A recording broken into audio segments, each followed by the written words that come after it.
Καλημέρα. Καλημέρα σας. Γεια σου, Εύα. Είναι σήμερα η τελευταία μέρα της άσκησής σου.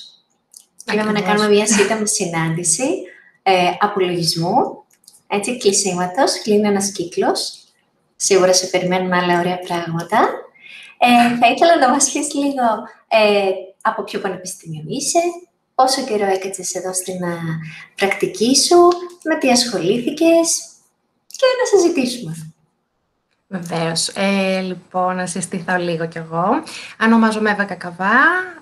Αυτή τη στιγμή κάνω την πρακτική μου στην L Translations ως Training Coordinator. Είμαι προπτυχιακή φοιτήτρια του Τμήματος Διεθνών και Ευρωπαϊκών Σπουδών, Πανεπιστήμιο Μακεδονίας, στη Θεσσαλονίκη. Και σήμερα είναι η τελευταία μέρα. Δεν το έχω συνειδητοποιήσει ακόμα, είναι η αλήθεια. Ούτε εγώ, θα μας λείψεις, είναι αλήθεια. Ευχαριστώ πάρα πολύ. Και εμένα, γενικά όλη αυτή... Είναι δηλαδή εκεί που αρχίζει να γίνεται μια συνήθεια. Ξαφνικά μου λένε ότι τελειώνει. Και, δηλαδή, εγώ νιώθω ότι αύριο κανονικά θα ανοίξω τον υπολογιστή μου, επειδή τώρα λόγω πανδημίας ήμασταν με τηλεεργασία. Νιώθω ότι θα ανοίξω τον υπολογιστή μου και θα μπορώ να κάνω αυτά που κάνω κάθε μέρα. Έτσι νιώθω. Και όντως, για πες μας, πώς ήταν η εμπειρία, γιατί τώρα έχουμε παιδιά που θέλουν να έρθουν για άσκηση, έρχονται, πιστεύουν ότι θα είναι κάπως περίεργα με την τηλεεργασία, αλλά νομίζω προσαρμοστήκαμε όλοι. Για σένα πώς ήταν η εμπειρία? Πάρα πολύ καλά, εντάξει, απρόπτα υπάρχουν πάντα και εννοείται ότι η τεχνολογία είναι πολύ καλά, έχει μπει για τα καλά στη ζωή μας και προσφέρει πολλές δυνατότητες, αλλά πάντα λίγο το ίντερνετ, λίγο να πέσει κανένα ρεύμα. Υπάρχουν τα πάντα, εννοείται. Αλλά νομίζω ότι, εντάξει, αυτά πάντα θα υπάρξουν, αυτά δεν μπορεί να κάνει κανένας κάτι. Αλλά γενικά μπορώ να πω ότι προσαρμόστηκα πάρα πολύ εύκολα. Εννοείται ότι είχα και πολύ καλή καθοδήγηση. Να πούμε ότι ήσασταν εσύ η επόπτριά μου. Ναι, αλλά να πούμε ότι ήσουν μια εξαιρετική ασκούμενη, με ένα πολύ δυνατό μυαλό. Και εντυπωσιάστηκα κι εγώ με το πόσο γρήγορα, εγώ θα πω βαριά 2 εβδομάδες. Στις 2 εβδομάδες εγώ ένιωθα ότι είχε έρθει το δεξί μου χέρι και ότι ήμασταν πλήρως συντονισμένες και ξέραμε τι θα κάνουμε. Αυτή ήταν η δική μου αίσθηση.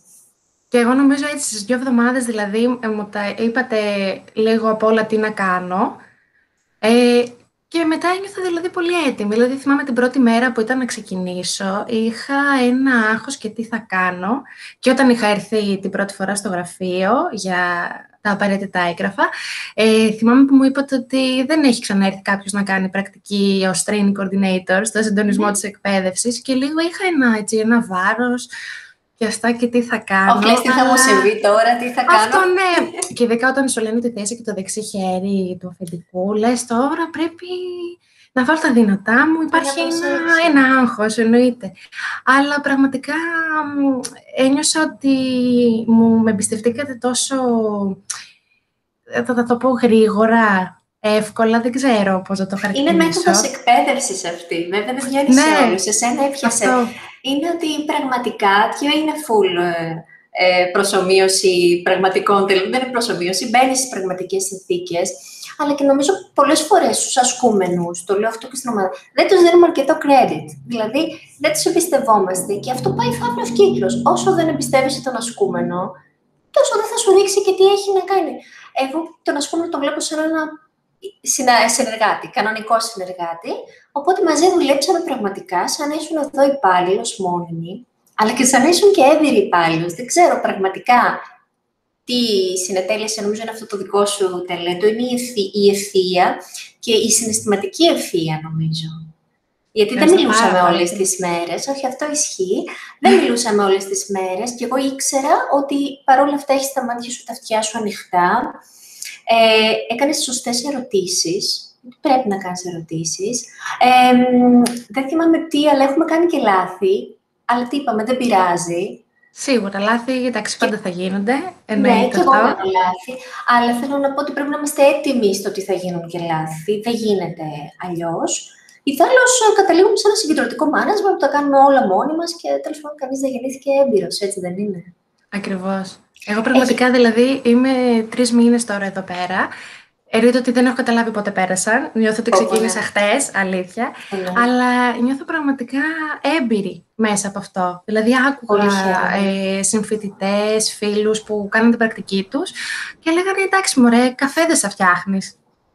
Και δηλαδή πήγαινα λίγο με μία, πώς θα το πω, περίμενα και εγώ το χειρότερο. Ναι. Και ξαφνικά δηλαδή, επειδή είχα αυτή την εμπιστοσύνη από την αρχή, ότι ναι, Εύα, έχεις ευθύνες, κάντο και είμαι εγώ από πίσω, μην αγχώνεσαι, το έχουμε. Και ένιωσα κι εγώ μια σιγουριά και λέω, ναι ρε Εύα, το έχεις, πάμε. Πολύ χαίρομαι. Δηλαδή, πραγματικά κι εγώ νιώθω τόσο τυχερή, γιατί θυμάμαι ότι έστελνα βιογραφικά στις αγγελίες πρακτικής και δεν με γέμιζε κάτι και λέω τώρα τι θα κάνω, μήπως να μην την κάνω και δηλαδή αυτό έγινε πολύ στα τελευταία, να στείλω σε εσάς το βιογραφικό μου και μου απάντησαν κατευθείαν και λέω θα πάω. Ναι, κάτι μου κάνει αυτή η αγγελία, μου άρεσε. Και τόλμησες και δεν φοβήθηκες να δουλέψεις και ρίχτηκες πραγματικά μέσα σε ένα πεδίο που δεν είναι και το πεδίο απόλυτα των σπουδών σου και νομίζω κατάφερες, και αυτό, για μένα αυτή είναι πάντα η συμβολή μου, να πάρεις ό,τι μπορείς περισσότερο. Ακόμη και από τον τρόπο που δουλέψαμε σαν τηλεεργασία. Δηλαδή, ακόμα και το αντικείμενο να μην σε ενδιέφερε καθόλου, ο τρόπος με τον οποίο συντονιστήκαμε, τα εργαλεία, το ένα, το άλλο. Εντάξει, και να πούμε τώρα έτσι στο τέλος ότι μου έλεγες τώρα πριν και την πρώτη σου παρουσίαση, το πρώτο μάθημα, το οποίο μπορεί να θεωρηθεί δεδομένο, δεν είναι ποτέ δεδομένο, το οποίο το έφερες, θα μας πεις τώρα, από την αρχή ως το τέλος εις πέρας, το ανέλαβες και διαχειριστικά και ως καθηγήτρια. Αυτή η εμπειρία πώς ήταν? Γιατί θα το δημοσιεύσω, θα το δει ο κόσμος, οπότε και θα το αναφέρω. Εννοείται. Ήταν πολύ πρωτόγνωρη εμπειρία, γιατί γενικά νομίζω ότι κάποια πράγματα δηλαδή πρέπει να γίνουν. Εγώ δεν άρπαξα ποτέ στην ευκαιρία να κάνω ακόμα και μια παρουσίαση στο πανεπιστήμιο, που έπρεπε να το έχω κάνει για να έχω αυτή την πρώτη εμπειρία. Και δεν το είχα κάνει. Και τώρα που μου δόθηκε η ευκαιρία μέσα από εδώ, λέω τώρα είναι η ευκαιρία σου. Δηλαδή για κάποιο λόγο τόσο καιρό δεν το είχες κάνει. Τώρα πρέπει να το κάνεις. Και εντάξει, εννοείται ότι είχα πάρα πολύ άγχος, αλλά είμαι και αγχώδης άνθρωπος από μόνη μου. Ναι, μεν αγχώθηκα, αλλά δεν ξέρω, ένιωσα πάρα πολύ ωραία. Δεν ένιωσες, γιατί είχες και πραγματικό κοινό, είχες τις επόμενες ασκούμενες και εκπαιδευόμενες, το οποίο ήταν δηλαδή μια πραγματική χρήσιμη εκπαίδευση. Ήθελα πραγματικά να τους μεταλαμπαδέψω τις γνώσεις μου που και εγώ μέσα από την πρακτική μου τις έμαθα, δεν ήρθα δηλαδή έτοιμη να τα ξέρω. Και εγώ δηλαδή ψαχνόμουν από εδώ και να πω και κάτι που πραγματικά μου άρεσε πάρα πολύ από εσάς, ότι μου δείξατε 2-3 πράγματα, αυτά που πρέπει να ξέρω και μετά στα άλλα μου λέγατε δες το λίγο, κάνε μου αυτό, δεν θα σου πω πώς, βρες το μόνη σου. Και πραγματικά ήταν τόσο βοηθητικό, γιατί μετά τα θυμάσαι κιόλας. Και δηλαδή τα αφομοιώνεις ακόμη καλύτερα, γιατί εννοείται ότι θα κάνεις λάθη, κάτι θα σου ξεφύγει, μετά θα ξαναμπείς, θα το ξανακάνεις. Και, δηλαδή αυτό με βοήθησε πάρα πολύ, δεν ξέρω τώρα για άλλους. Οπότε μετά, όταν χρειάστηκε να εκπαιδεύσω τα κορίτσια προς αυτή την πλατφόρμα που χρησιμοποιούσα κι εγώ, το Moodle ακριβώς, ένιωθα πολύ σίγουρη ότι τα ήξερα. Δηλαδή, εμένα το άγχος μου δεν ήταν ότι μήπως κάνω λάθος, ήταν μην χάσω τα λόγια μου. Δηλαδή, εκεί ήταν λίγο το άγχος μου. Ήξερα δηλαδή ακριβώς τι θα πω, το είχα διαβάσει, είχα μελετήσει πάνω σε αυτό. Οπότε τώρα, την επόμενη φορά που θα βρεθείς, είτε σε μία συνέντευξη εργασίας, είτε σε ένα καινούριο εργασιακό χώρο, είτε ακόμα και στο πανεπιστήμιο, είτε αν κάνεις διδακτορικό, σου εύχομαι να προχωρήσεις όπως εσύ το επιθυμείς. Βλέπεις ότι, εντάξει, όλα είναι εφικτά, όλα γίνονται σιγά-σιγά. Αυτό ήταν ένα πολύ μικρό βήμα, ας πούμε, το Moodle. Θα μπορούσες να κάνεις πάρα πολλά πράγματα. Εγώ, έτσι, για να... Πραγματικά, αυτό επειδή ηχογραφούμε, γιατί σου είχα πει, θα στα πω δημοσίως, θα στα πω και ιδιαίτερα, θα στα πω δημοσίως, γιατί έχω δει όλα αυτά τα χρόνια, τώρα έχω 15 χρόνια την εταιρεία, πάρα πολλούς ασκούμενους, από πάρα πολλά πανεπιστήμια της Ελλάδας, του εξωτερικού. Η αλήθεια είναι ότι ξεχωρίζεις. Είσαι ένα κορίτσι, λοιπόν, πραγματικά μας κέρδισες όλη την ομάδα είσαι συνεπής, είσαι επαγγελματίας, είσαι πάρα πολύ θετική, με αυτό το ωραίο χαμόγελο, έτσι, δεν είσαι ανασχετής, είσαι άνθρωπος δηλαδή που φαίνεται ότι θέλεις να μάθεις και πραγματικά έχεις αυτό το συνδυασμό, νομίζω, της ευφυΐας, το IQ με τη συναισθηματική ευφυΐα, που είναι όλα αυτά που λένε οι managers για τα soft skills. Αυτό, μετά θα πεις όπου πας να πιάσεις δουλειά. Πραγματικά εγώ έχω τα soft skills και πώς αποδεικνύεται από αυτή την πολύ ωραία συνεργασία. Μαθαίνεις μόνη σου και αυτό είναι πάρα πολύ σημαντικό. Δεν είναι δεδομένο, κάνεις σωστές ερωτήσεις και είσαι πάρα πολύ εργατική, πάρα πολύ τυπική. Εύα, εγώ θα σου δώσω όσες συστατικές θέλεις και φυσικά εύχομαι κιόλας να ξανασυναντηθούν οι δρόμοι μας στο μέλλον. Και εγώ αυτό νομίζω. Και εγώ το έτσι πιστεύω πάρα πολύ.